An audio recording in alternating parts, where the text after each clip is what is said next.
चिंतन श्री गुरुदेव दत्त श्री स्वामी समर्थ. नमस्कार, मी रोहिणी परत एकदा तुमच्यासाठी खूप वेगळाच विषय घेऊन आलेली आहे. तर बघा, आज आहे रामनवमी आणि रामनवमीच्या दिवशी तुम्हाला सर्वांना रामनवमीच्या खूप खूप खूप शुभेच्छा. आणि आजचा दिवस हा खूप खूप विशेष दिवस आहे, कारण आज रामनवमी आहे, रामजन्म आहे आणि त्याचबरोबर आज गुरुपुष्यामृत आहे. आणि हे दोन योग इतके सुंदर आलेले आहे की आजपासून तुम्ही जर का ह्या स्तोत्राची सेवा केली, ह्या स्तोत्राची सुरुवात केली तुमच्या आयुष्यात, तर तुमच्या आयुष्यात कोणतीही गोष्ट असू दे, काहीही असू दे, घरात एकटे राहणं, आजारी पडणं, काम न होणं, काहीही होणं, तुमच्या आयुष्यात चांगलं झाल्याशिवाय राहणार नाही. तर नक्की तुम्हाला काय करायचं आहे, आजच्या व्हिडिओमध्ये मी तेच तुम्हाला सांगणार आहे की नक्की तुम्हाला कोणती गोष्ट अशी म्हणायची आहे ज्याच्याने तुमच्या आयुष्यातल्या सर्व अडचणी, सर्व गोष्टी निघून जातील आणि तुम्हाला काहीही गोष्टीचा त्रास होणार नाही. तर हो, तुम्हाला आजपासनं, म्हणजेच आज रामनवमी आहे, तर आजपासनं तुम्हाला रामरक्षा म्हणायची आहे. रामरक्षा रोज म्हणायला सुरुवात करा.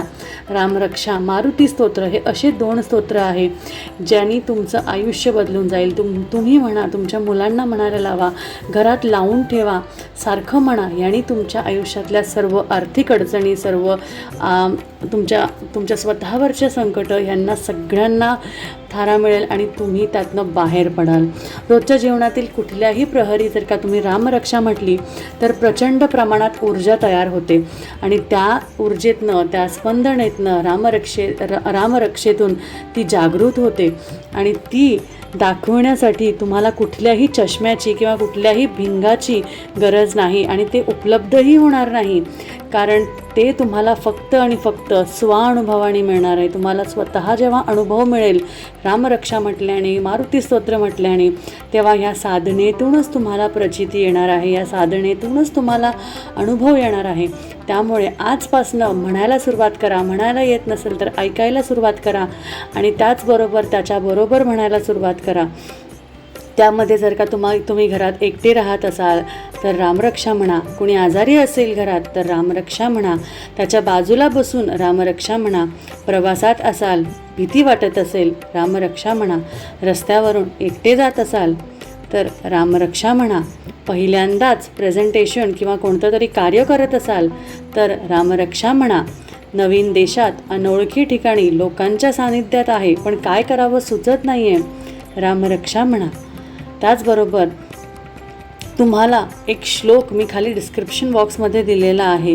तो श्लोक जर का तुम्ही म्हणलं तर तुम्हाला ते म्हणताना तुमच्या अंगावर काटा उभा राहील आणि तुम्हाला स्वतः अनुभवेल की नक्की आपण रामरक्षा म्हटल्याने आणि त्यातला हा श्लोक म्हटल्याने आपल्या स्वतःच्या शरीरात किती ऊर्जा तयार होते.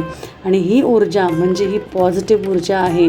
त्यामुळे आपल्याला बदल दिसून येतात. तुम्ही कोणत्याही संकटात असाल, फारच निगेटिव्ह तुम्हाला वाटत असेल, खूप वाईट विचार मनात येत असतील, आपल्या स्वतःच्या आवडत्या व्यक्तीशी आपलं भांडण झालं असेल, खूप वाईट वाटत असेल, रडायला येत असेल, एकटं वाटत असेल, या सगळ्या गोष्टींमध्ये तुम्हाला रामरक्षाही म्हणायलाच हवी. कुठल्याही प्रकारचं डिप्रेशन असेल, तुम्हाला कधीच ते येणार नाही. रामरक्षा म्हटल्याने तुमच्या आयुष्यातले सर्व संकट दूर होणार. कधीही तुम्हाला एकटं राहण्याची, आत्महत्या करण्याची असे जरी विचार तुमच्या मनात येत असतील तर ते तुमच्या मनाला शिवणारही नाही आणि तुम्हाला त्यातनं मार्ग लवकरच सापडेल. आस्तिक असाल, नास्तिक असाल तरीही रामरक्षा म्हणा. देवावर विश्वास नसेल तरीही रामरक्षेवर विश्वास ठेवा. रामरक्षा ही कुठली पूजाविधी नाही, फक्त एक महत्त्वाचा आयुष्यातला सर्वात सोन्याहून पिवळा हा स्तोत्र आहे. जमत नसेल वाचायला, वेळ भेटत नसेल तर मोबाईलवर ऐका. मोबाईलवर ऐकत म्हणायला सुरुवात करा. तोंडाने म्हणायला सुरुवात करा. एखादे 2 शब्दसुद्धा उच्चारल्याने तुमच्या आयुष्यात भरपूर बदल घडू शकतात. 4 चौघात असाल तरीही त्या माध्यमेतून म्हणा, लोकांना म्हणायला लावा. हा रामरक्षा हा असा एक उपाय आहे ज्याने तुमच्या आयुष्यातल्या सर्व संकटी दूर होणारच, म्हणजेच तुमच्या आयुष्यात कधी तुमचे 12 वाजणार नाही, तर तुम्हाला सदैव चांगले उत्तरं, चांगले मार्ग मिळतील. आणि जर का तुम्हाला माझं हे बोलणं पटत नसेल तर आजपासनं ऐकण्यापासून सुरुवात करा. तुम्हाला त्यातनं बदल, अनुभव मिळाल्याशिवाय राहणार नाही.